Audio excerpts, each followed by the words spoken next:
Thank you. Let me begin by congratulating Texas Democrats and Party Chair Kendall Scudder for doing exactly what must be done. You are finding great candidates to run for office.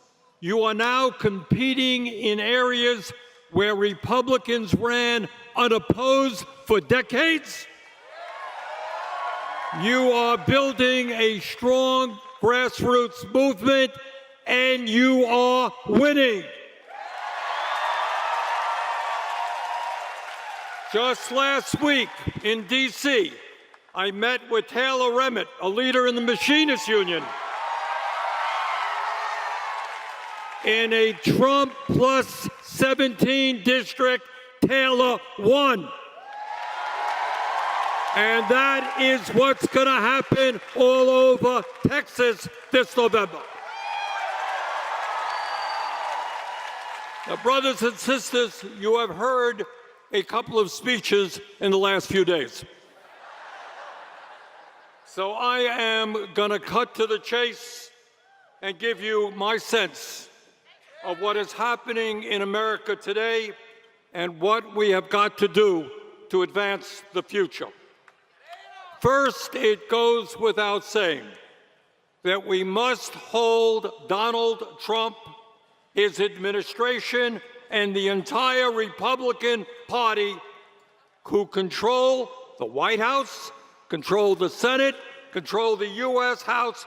We are going to hold them accountable for their disastrous policies.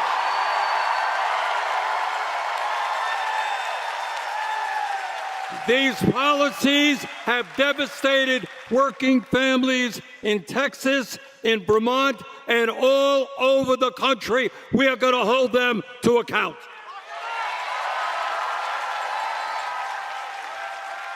This administration, among many other actions, decided, if you can believe it, that it was appropriate to provide $1 trillion in tax breaks to the top 1%. And then to use that money to throw 15 million Americans off the health care they desperately need. And let me tell you something that has not been talked about much. When you throw 15 million people off health care, when people can't get to a doctor when they should, people by the thousands are going to die from that horrendous decision. And that is why, together, we're going to roll it back.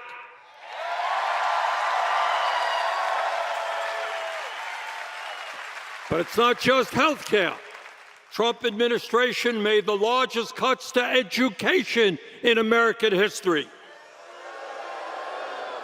As a result, 7 million Americans will be forced to pay $4,000 a year more on average on their student loan payments. And 1 in 4 student loan borrowers are expected to go into default by the end of the summer. We want our kids to have a great education, not to be forced to default on their loans. At a time when millions of kids are going hungry in America, Trump made the largest cuts to nutrition assistance in American history, literally taking food out of the mouths of hungry kids. You don't take food out of the mouths of hungry children and give tax breaks to billionaires. That's not what this country is about. Trump ripped up the union contracts of 1 million federal workers. He denied overtime pay to over 4 million workers. Trump abolished humanitarian aid that will lead to the deaths of millions of the poorest children on this planet by 2030. And here in the U.S., Trump's domestic army, ICE, has acted brutally and illegally, tearing parents away from their kids and deporting millions of people who lived and worked in this country for decades. He has destroyed the lives of tens of thousands of people, and we're going to address that issue as well. And then after all of the cuts in health care, in education, in nutrition, he wants to spend another $500 billion on a bloated military budget. Those are not the priorities of the American people. Trump, during his campaign, promised no more endless wars. Remember that? And then started an unprovoked war against Iran in which thousands of innocent men, women, and children have been killed. Gas prices are now the highest in years, and taxpayers are going to have to spend hundreds of billions of dollars on this disastrous war. But it's not just Trump's terrible policies. The American people are tired of a president who is a pathological liar, who is an authoritarian personality who wants more and more power in his own hands, as he ignores the Constitution and the rule of law, who is a narcissist, who, if he had his way, would probably name every building in America after himself, who is a kleptocrat, corrupt kleptocrat, who accepts a $400 million luxury plane from Qatar and then makes deals with countries in the Middle East and around the world which benefit his family's wealth. My friends, it is important that we hold Trump and his administration accountable for the disastrous policies they have imposed on the American people. But I have to tell you, that is not enough. It is not enough to be anti-Trump and to simply campaign against Trump. The American people are hurting. They want to know what, in fact, is going on in this crazy and unprecedented moment in American history. They want to know what the Democratic Party stands for and what the Democratic Party is going to do to improve their lives when it gains power.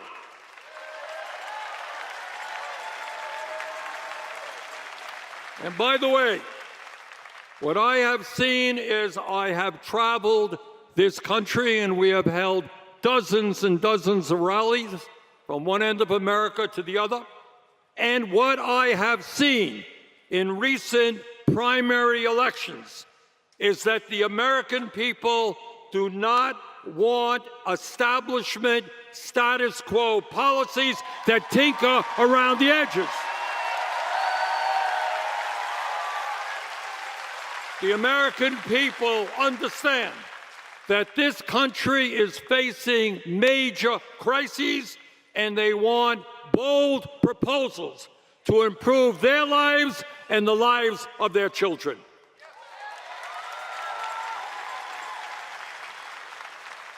So let me do something this evening that is radical. You ready for a radical idea? All right. Are you really ready? I'm going to tell you the truth. I'm going to tell you some stuff that you don't see in the corporate media and you hear very rarely in the halls of Congress. And that is that while the vast majority of the American people are struggling to put food on the table, pay for health care, pay for housing, pay for child care and education, the wealthiest people in our country have never, ever had it so good. In fact, never before in American history have so few people held so much wealth and so much power. A quick history lesson. You all remember we studied in high school the Gilded Age. You remember that? It was the age of Rockefeller, J.P. Morgan, Jay Gould, and Carnegie, and these guys were very, very, very rich. It turns out that today, when you look at the people at the top of the economic ladder, the very few, the concentration of wealth in America today is 4 times greater than it was during the Gilded Age. 4 times greater. And that disparity is getting worse. After receiving the largest tax break in history from Trump, some 900 billionaires in our country became $2.2 trillion richer. 900 people since Trump is in office, $2.2 trillion richer. In other words, the gap between the very, very rich and everybody else is getting wider and wider.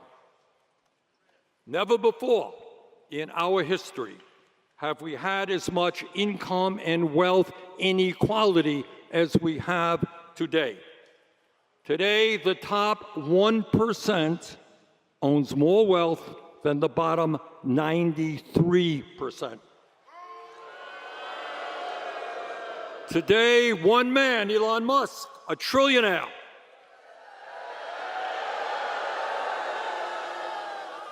Elon Musk owns 3 times more wealth than the bottom 50% of American households. Did you understand what I just said? One man owns 3 times more wealth than the bottom half of American society. CEOs of American corporations, big corporations now make 350 times what their average worker makes. But it is not just income and wealth inequality. Never before in American history have we had as much concentration of ownership in our economy as we have today. Handful of giant corporations control one sector after another sector, and their monopolistic practices drive up prices. But it's not just income and wealth inequality and concentration of ownership.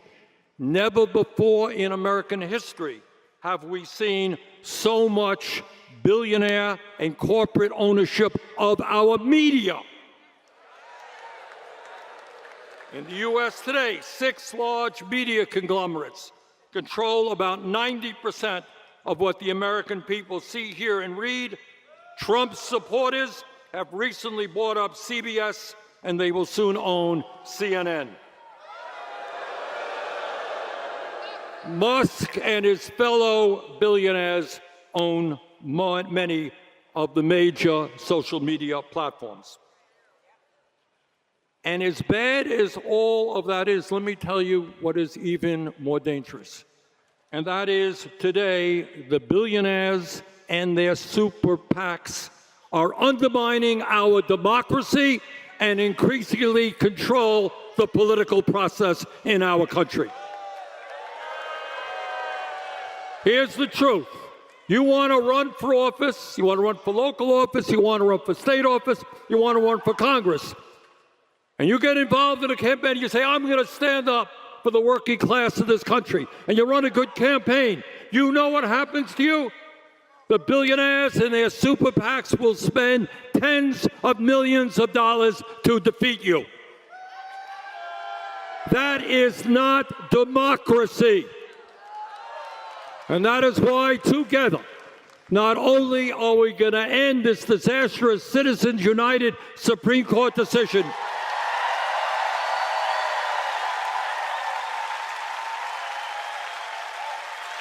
but we're going to get super PACs out of the political process.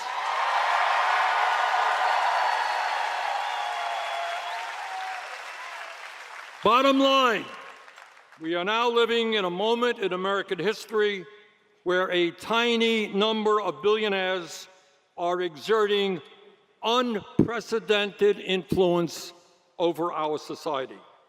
And let me tell you something, these are not nice guys. They are extremely greedy and ruthless and will do anything they can to accumulate even more wealth and power. You might think that if you had $10 billion, that might be enough. Not for these guys. They want more and more and more, and they will step on anyone, in order to achieve their goals. And while the very richest people in this country become richer, what is going on with the American working class? And I think all of you know the answer. Today, in the richest country on earth, 60% of our people are living paycheck to paycheck. I grew up in a family that lived paycheck to paycheck, and many of you grew up in families that struggled economically as well. And let me just tell you what that means in today's world. It means that while the wealthy can afford the best health care in the world, they can go to any doctor they want, any hospital, get any experimental medicine if they need to. 85 million Americans are uninsured or underinsured. 500,000 go bankrupt from medically related debt. It means that if you are uninsured or underinsured, you hesitate to go to a doctor when you get sick. And what happens when you don't go to a doctor when you should? That's right. You die. And every year in America, some 60,000 people die unnecessarily because they didn't get to a doctor when they should. And it means that because we have a healthcare system controlled by the insurance companies and drug companies, we pay by far the highest prices in the world for healthcare and for prescription drugs. In the richest country on earth, we are the only major nation not to guarantee health care to every man, woman, and child. So that's health care, basic necessity of life. What about housing? Most of us would like a roof over our heads. It means that while Jeff Bezos can own 14 mansions around the world, and other multi-billionaires can buy their own islands, some 800,000 Americans are homeless, and 20 million households are spending 50% or more of their limited incomes on housing.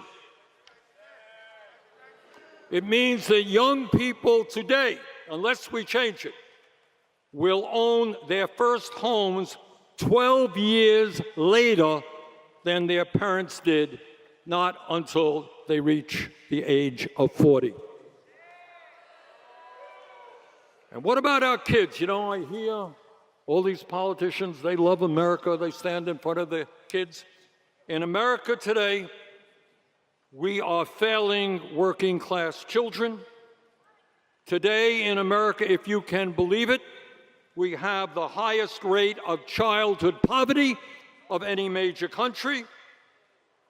Millions of our families cannot afford childcare, cannot afford to get a higher education for their kids. And how do we treat our seniors? Our parents, the people who raised us, the people who built this country, the people who fought in our wars. How do we treat them?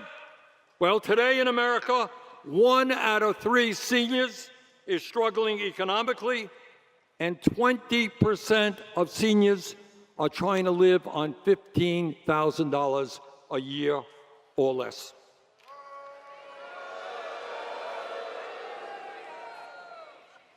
What's happening to people out working today?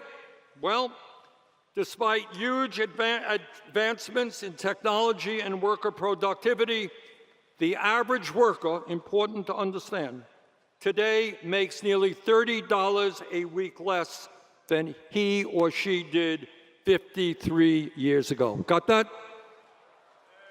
Where did all of that increased wealth from worker productivity increases go? That's right. They went to the people on top. According to the Rand Corporation, since 1975, nearly $80 trillion in wealth has been redistributed from the bottom 90% to the top 1%. And let me tell you something else that nobody talks about, it's not talked about very much. What happens to people who every day are struggling to put food on the table, pay their rent, pay their insurance, take care of their kids and their parents? What happens to them? They are living with extraordinary stress. And you know what stress does? Stress kills. When every day you have to struggle to keep your family going, it takes a toll on your body and it takes a toll on you mentally. And the reality is that working class families, lower income people, live shorter lives than they should. 6 years. They die 6 years earlier than the wealthy. You understand what I'm saying here? In other words, being working class in America is a death sentence. People are struggling so hard just to stay alive that their bodies and their minds are being destroyed. And while workers are struggling today, they got something else on their minds. They're worried about artificial intelligence. They're worried about robotics and what that will mean for their future. Will a robot take my manufacturing job or the job that I have in an automobile factory? Will AI take the job that I have in a law firm or in accounting or in other white-collar jobs? If I am a truck driver or a cab driver, will my job disappear with the growth of driverless vehicles? Now, nobody knows exactly what AI and robotics will bring, but there are estimates out there that over the next 10, 20 years, tens of millions of jobs will be destroyed. And our job, something I've been working on lately, is to make sure that AI and robotics does not just benefit the billionaires who own the industry, it benefits the working class of this country.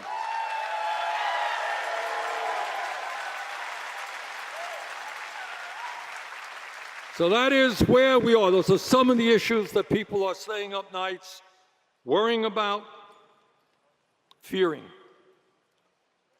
But let me tell you now, and let me suggest to you, that in the midst of all of these crises, let me tell you what, just a few of the things that I believe we should be doing when Democrats regain control over the House and the Senate.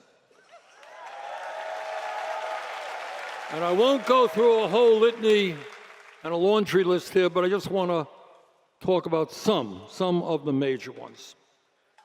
Whether the billionaire class likes it or not, we're going to overturn this disastrous Citizens United Supreme Court decision.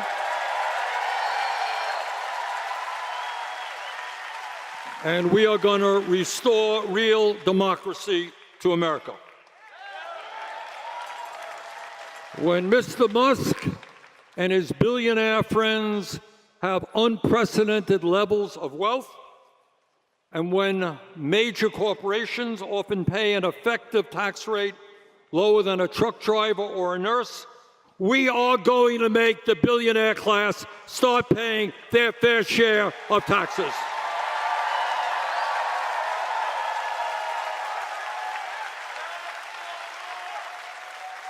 And when so many of our people are uninsured or underinsured, we're going to end the disgrace of being the only major country on earth without a national health care program. We are going to pass Medicare for all.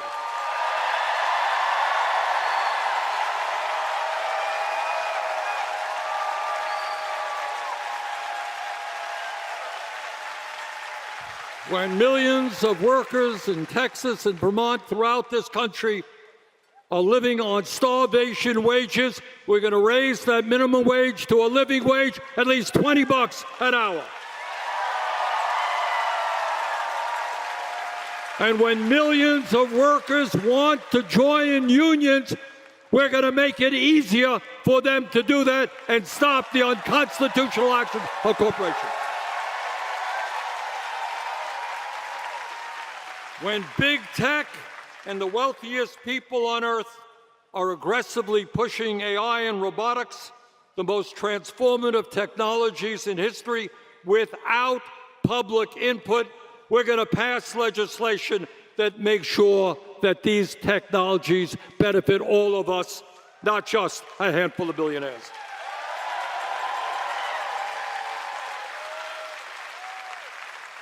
And when so many people in America are homeless or paying 50% or more of their limited incomes on housing, we are going to fight for a freeze on rents and the construction of 7 million units of low-income and affordable housing. When so many of our seniors are struggling economically, we are not going to cut Social Security as Republicans want. We're going to expand Social Security by lifting the cap on taxable income.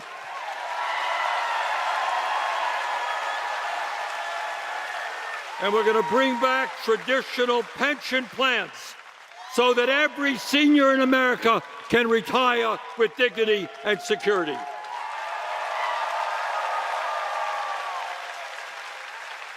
When our educational system, from childcare to graduate school, is broken and unaffordable, we will demand free, high-quality public education from childcare to graduate school.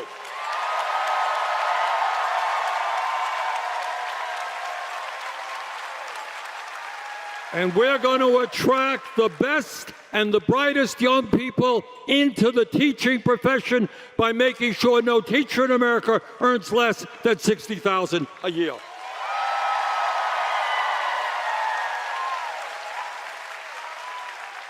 When heat waves and drought are devastating this planet, we will respond to the existential threat of climate change by creating millions of jobs as we move to energy efficiency and sustainable energy.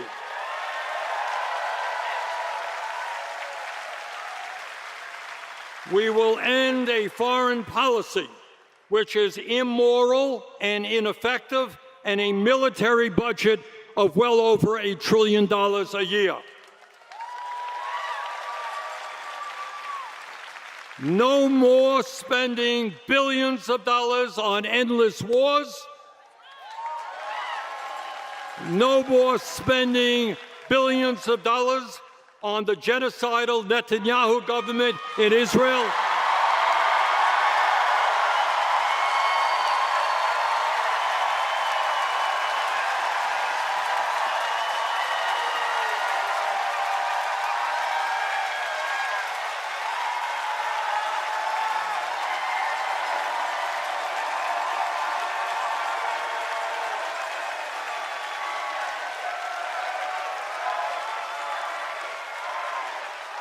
No more support, because we believe in democracy.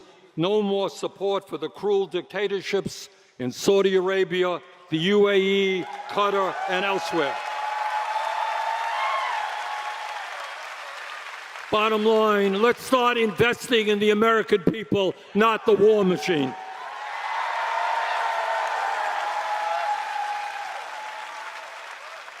And when we look at the immigration crisis in this country, we know the answer is not breaking down doors and throwing decent people out of this country. It is comprehensive immigration reform and a path towards citizenship.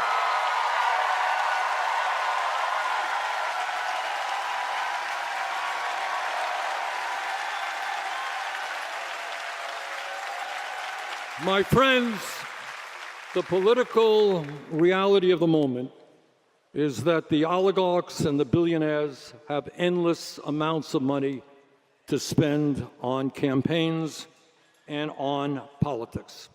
Can't deny it. We will never outspend them. They got huge amounts of money.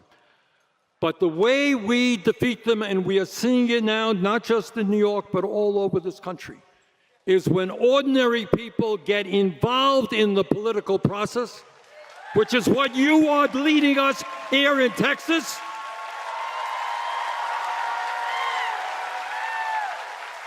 When we educate, when we organize, when we knock on doors, when we reject all of those people who want to separate us based on the color of our skin or our religion or our country of origin or our gender or our sexual orientation. That's what demagogues always do. They separate us on all of those superficial things. But we win because we believe in solidarity. We believe in a common humanity. And we know that when we stand together as one people, the oligarchs and all of their money will never defeat it. Let's go out and do it. Thank you all.